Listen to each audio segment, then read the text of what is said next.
الكلمة بجويل تبنى دسي سيد خان فرخي مانا وسمي سيد اماني رومي بارود اخذ الرجل قل لي هو وجنا بيج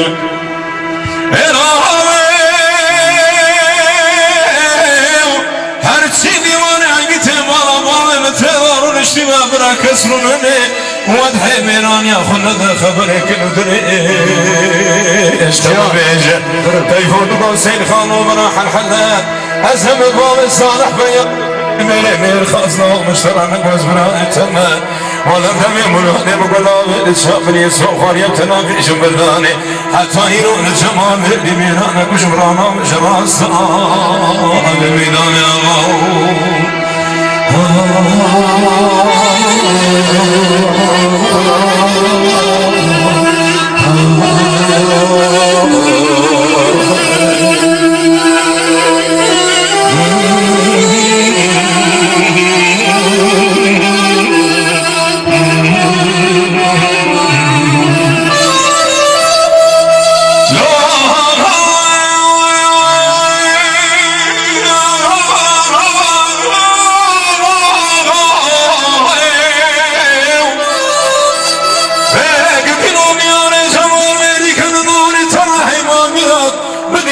جمال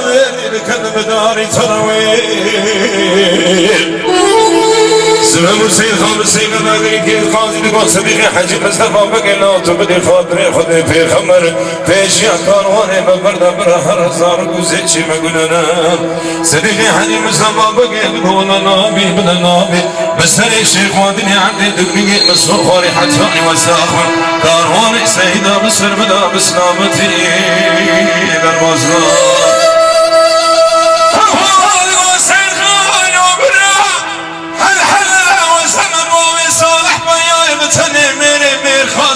مشترى نقوز براءتما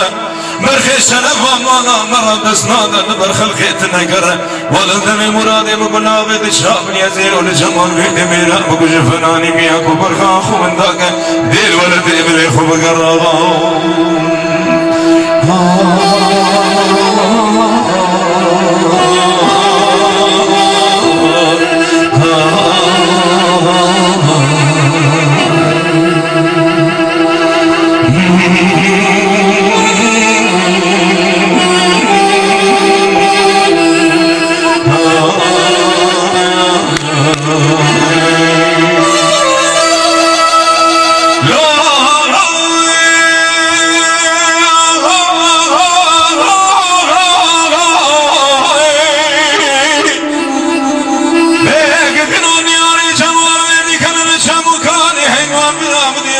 جمال بدي لقنا بشمكاني ويل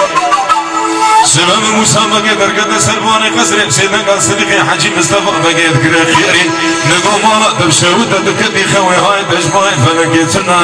حلا حلي لويك بابا كيشيلي مودور يا دي سفيرة راقود هلاني تيفون قوسين خان وبراح الحلا أزهم بوي صالح بيا يبتني النوق ومشترى نقوز برايتهم ولدني مرادي بقول لابد شابني يسوق وليزي صديقي حجي مصطفى بقي ما بقيت سمي كومي خلامة بقوش برا خزان بلاوي بابا بصاخي أخو حيفي لو أخواني يا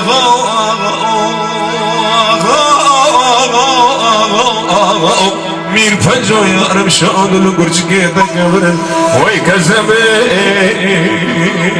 تفضل